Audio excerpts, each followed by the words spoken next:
नमस्कार और the deep dive में आपका स्वागत है। आज हमारे पास है चिट्ठी पत्री पत्रिका का 2023 का वार्षिक अंक और इसमें एक बहुत ही दिल को छू लेने वाली बातचीत छपी है। ये बातचीत है वरिष्ठ हिंदी और गढ़वाली साहित्यकार श्री रमेश चंद्र घिल्डियाल के साथ, जिसे लिया है दिनेश ध्यानी जी ने। अब देखिए, ये कहानी अपने आप में एक पहेली जैसी है ना।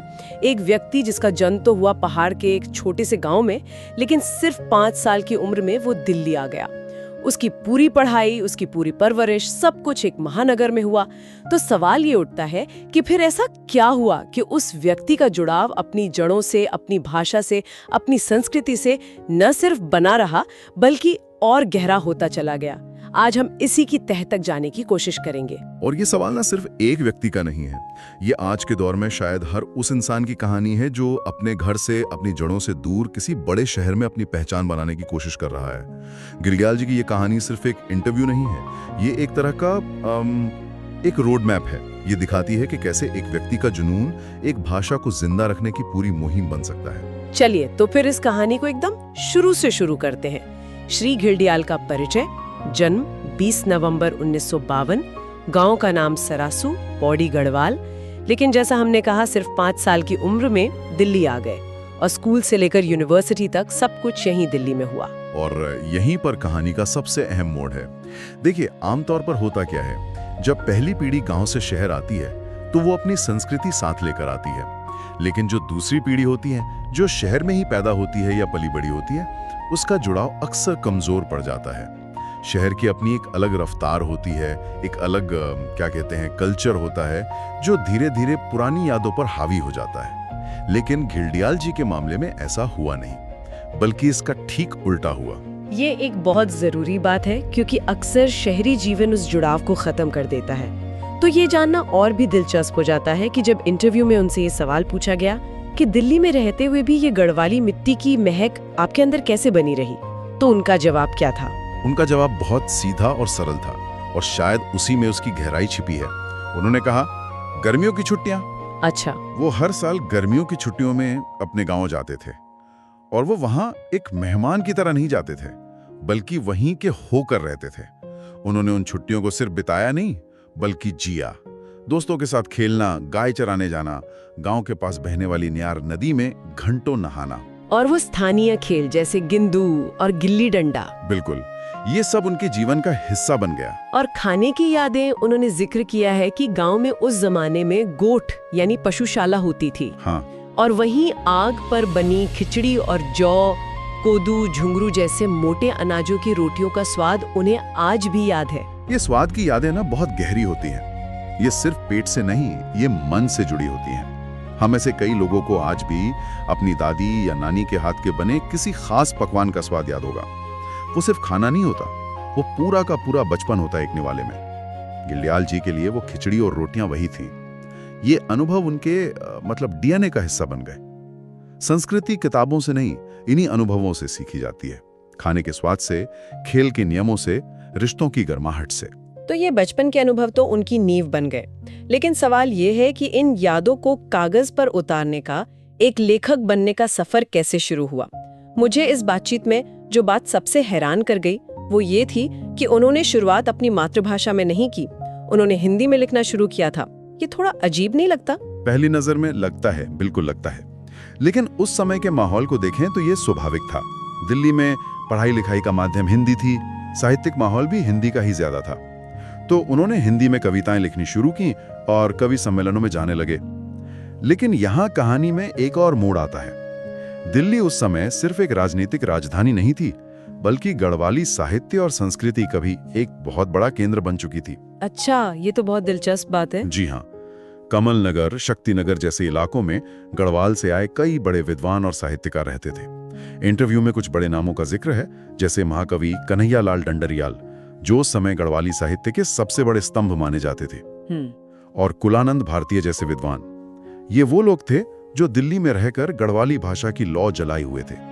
जब रमेश जी इन लोगों की संगत में आए तो उन्हें अपनी भाषा की असली ताकत और समृद्धि का एहसास हुआ। और फिर वो निर्णायक क्षण आया जिसने सब कुछ बदल दिया। ये बात है लगभग 1984 की। कुलानंद भारती जी के घर पर एक कवि गोष्ठी चल रही थी। वहाँ महाकवि डंडरयाल जी भी थे। जब उन्हें पता चला कि ये नौजवान रमेश हिंदी में बहुत अच्छा लिखता है, तो उन्होंने उन्हें पास बुलाया और एक सीधी सी बात कही। उन्होंने कहा, रमेश, तुम हिंदी में तो खूब लिख रहे हो, पर गढ़वाली में भी लिखो। तुम जैसे युवा अगर गढ़वाली की तरफ ध्यान नहीं देंगे तो हमारी भाषा का विकास कैसे होगा। और ये आज के दौर में बहुत बड़ी बात है। आज हमें प्रेरणा इंटरनेट से, मोटिवेशनल कोट से, वीडियो से मिलती है, लेकिन एक वरिष्ठ साहित्यकार का आपके कंधे पे हाथ रखकर ये कहना कि तुम लिखो, तुम्हारी भाषा को तुम्हारी जरूरत है, इसका असर बिल्कुल अलग होता है। ये सिर्फ प्रेरणा नहीं, ये एक जिम्मेदारी का एहसास है, एक मशाल थमाने जैसा है। साक्षात्कार में घड़ियाल जी एक गढ़वाली मुहावरे का इस्तेमाल करते हैं। डंडरयाल जी की यह बात मेरा मन में भीजी गई, यानी ये बात मेरे मन में गहरे तक उतर गई। मुलाकात ने उनकी साहित्यिक यात्रा की दिशा ही बदल दी। अब उनके लेखन पर आते हैं। उनका खास लगाव रहा है नॉवेल लिखने से। वो खुद मानते हैं कि उपन्यास लिखने में उन्हें सबसे ज्यादा मजा आता है, वो सबसे सहज महसूस करते हैं। लेकिन इंटरव्यू में एक और बात उठाई गई है कि गढ़वाली में कविता तो बहुत लिखी जा रही है, पर गद्य यानी कहानी, उपन्यास, नाटक ये सब कम है। ऐसा क्यों? ये एक बहुत ही महत्वपूर्ण सवाल है, और ये सिर्फ गढ़वाली ही नहीं, कई क्षेत्रीय भाषाओं के साथ ही चुनौती है। देखिए, कविता अक्सर किसी भाषा में साहित्यिक अभिव्यक्ति का पहला रूप होती है।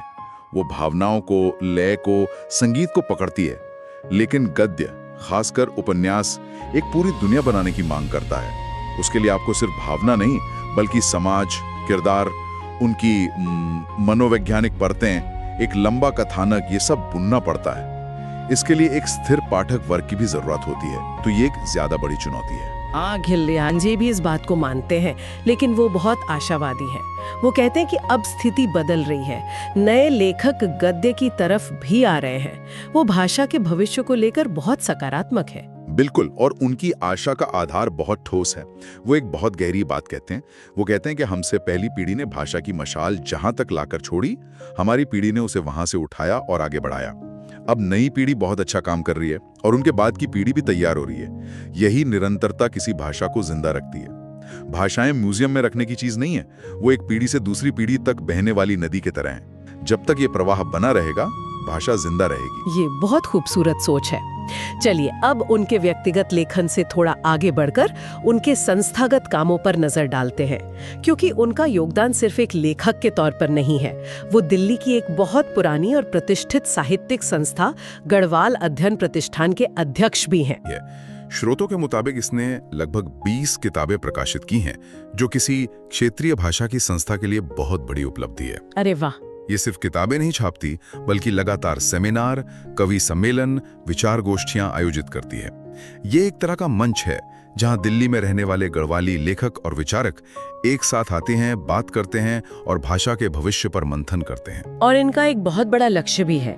ये संस्था गढ़वाली कुमाऊनी भाषाओं को संविधान की 8वीं अनुसूची में शामिल करवाने के लिए लगातार संघर्ष कर रही है।